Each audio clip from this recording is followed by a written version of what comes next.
Welcome everyone to week 8 of the Being Your Best You series. And again, this series has been made possible by the Join Work Committee through the Joy Fund here at Unity Health Toronto.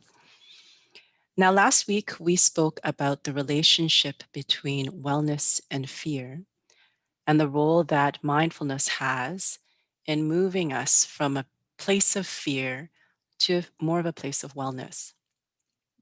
If you missed the previous session or any of the others, they are available on YouTube and Vimeo. Although I think actually I'm behind on the Vimeo ones. In any case, all the ones on YouTube are up to date. So from week 1 to 7 are all there. So let's begin by taking a brief moment for ourselves.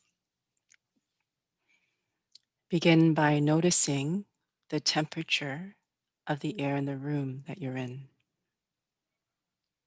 Perhaps the air is still, or perhaps the air is moving.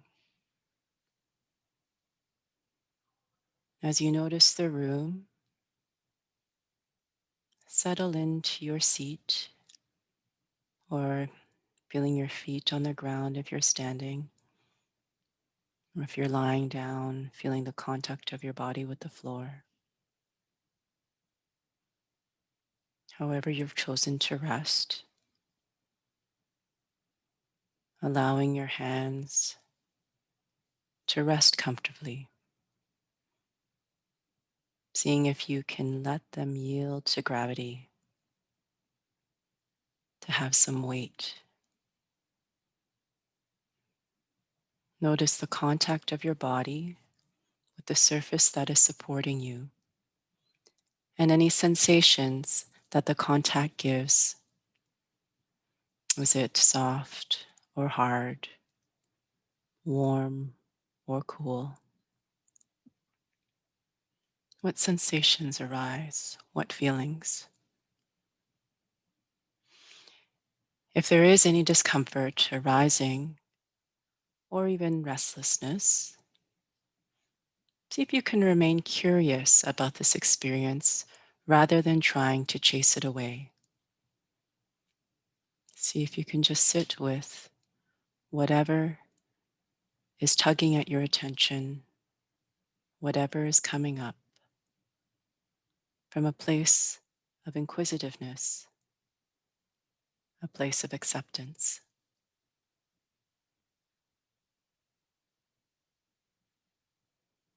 Open your ears to the sounds in the room, where the sounds might be coming from, or the qualities of the sound. Staying connected to the room as you also bring awareness to any sensations that may be arising in your body as you listen, whether they be pleasant or unpleasant. If there are too many thoughts, frustrations, or anxieties flooding your mind, that's okay. You don't have to push anything away.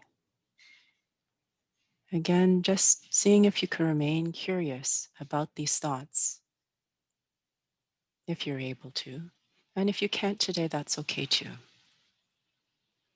Allowing whatever is happening inside of you to be, seeing if you are able to take this moment to look at yourself with gentleness, compassion, a moment in kindness to embrace all that is you, here and now.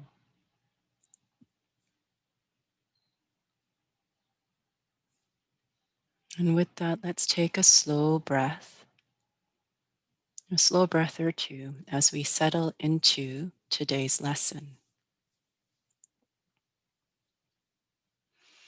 Now, last week, one participant asked me about using the phrase better you rather than this idea of best you.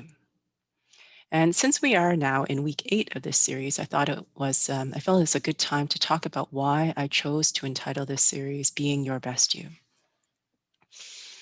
And this has a lot to do, the choice of words has a lot to do with this idea of staying in the present, staying in the here and now. And the idea of betterment to me is future directed.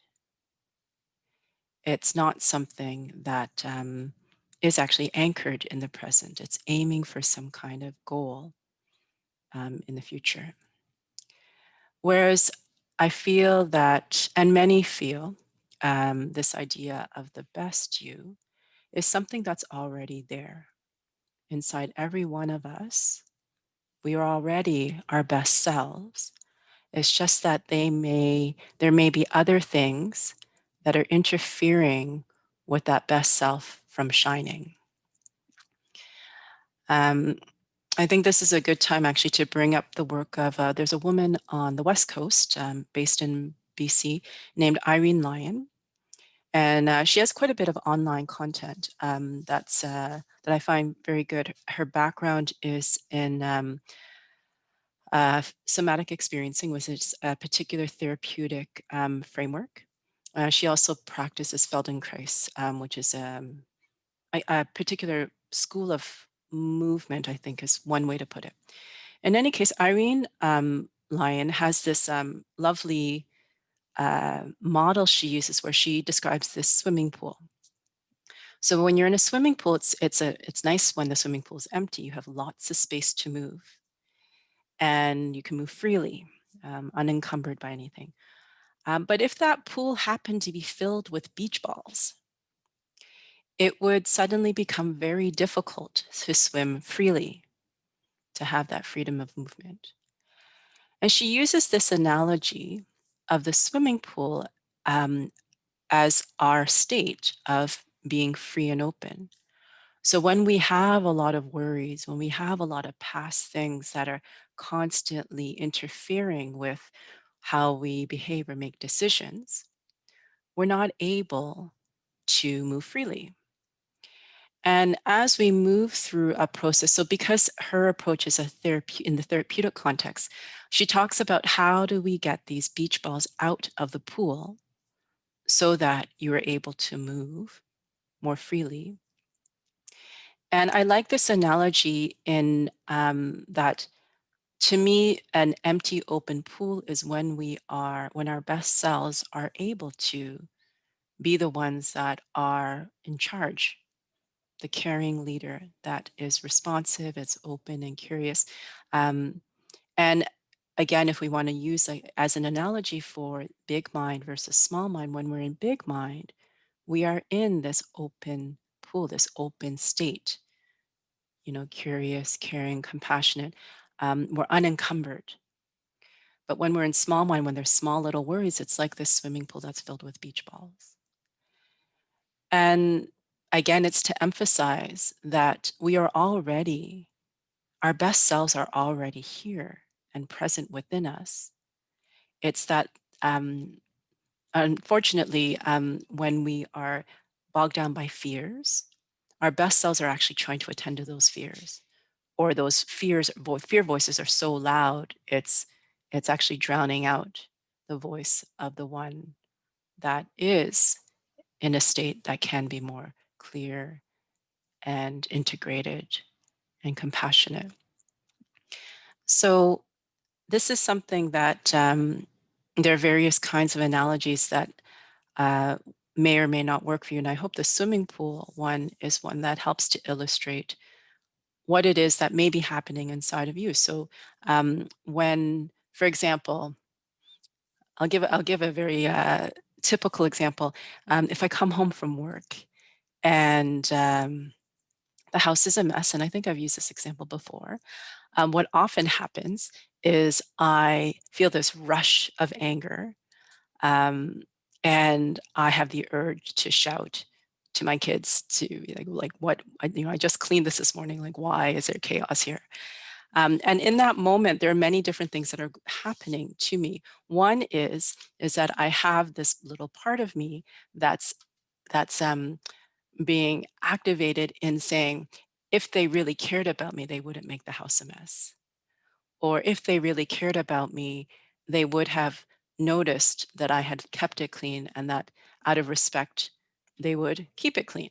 Or, And so these ones that are getting angry almost feel like there's an intentional insult from my kids of making it messy on purpose when that's not actually what's happened. They're just being kids. They don't really, they're just doing their thing. And if I'm able to actually come home and see them as in my bigger open self, I can look at it and just sigh and be like, okay, here we go. Like it's my job as a parent to model what might be something that may be more considerate because they may not realize that it's something that they haven't that could be perceived as inconsiderate or as uncaring. And so the difference in the two reactions show the different place I'm coming from. In one, I actually can be in my best self. In the other, the best self is clouded by these others who are actually quite upset and emotional and feeling like um, there's something that's happening that is so unjust. And usually, whenever you experience something that's quite intense or emotional, it's usually hitting you um, in a place that of young emotion and a place of hurt or wound or something where there is this feeling of I'm not important enough, otherwise people would think about me more, or if I really matter to somebody, then this wouldn't happen. So it's just something to investigate and think about in the coming weeks of this idea of when I'm not in my best self, who in me is voicing a concern. And it's not to say that we need to suppress any of these. If anything, when you are upset or when you feel these intense emotions coming on, again, especially in the framework of Richard Schwartz with the internal family systems model, it's actually your system alerting you that there's a part of you that needs care and that needs a moment of compassion, needs some time to ask, like, why does this hurt? Usually you're upset because it hurts somehow. So um, I think, again, to emphasize, we all have our best selves present. It's just that they are sometimes, there's a lot of other parts in us that are needing a bit more attention and care, maybe more time. Maybe, you need someone to talk to offload why you might be feeling invisible, why you might be feeling voiceless, or you might not be feeling cared about. Because these are usually a lot of core things that trigger us in our day to day in bringing us outside of our best selves that are there or that are being louder voices than the best self. And the way I like to see the best self is someone who has like all these like 3-year-olds or 4-year-olds around who are just like trying to get the attention and say like my idea is right. Like he did this to me and this did this and this happened. So it's the best self is actually usually managing quite a bit when there's some kind of intense emotion coming up. So I invite you over this next week to explore that a bit for yourselves. And even just noticing, if you notice that you're having a moment where you're reacting quite intensely or with strong emotion, is if you're able to even just notice that and take a step back and say, oh, who is this that's here? And where is my best self? Is my best self able to soothe that part and attend to it so that we can respond more effectively? And that's again coming back right from the first lesson of coming back from where our little selves, the smaller minds, have a tendency to make it flip our lids because they are all usually fear motivated. So there's too many fear signals. Flip your lid. But if you are able to know, sometimes you can put that lid back on and then start to respond from a place that's more integrated and able to start to send those soothing neurotransmitters down to your system. So that's our lesson for today. And as homework again, thinking about who or what might be interfering with your best you from shining or from being that caring leader that is able to attend to all the needs of the little hurt ones that exist within you. And with that, I invite you to just close your eyes. We'll do a short closing meditation or two, soften your gaze, connecting with your seat or with the floor. Again, noticing the room that you're in, the air that surrounds you,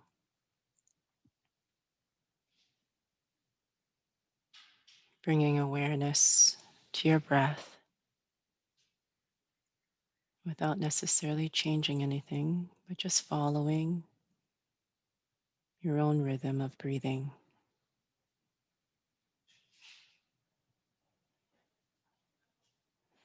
And as we close, just thinking about the kind of care that all the parts of you need, and perhaps thinking about whether you allow those parts to have the care that they're asking for, and perhaps to extend some compassion to yourself, and seeing if you can again embrace all that is you right here in the here and now.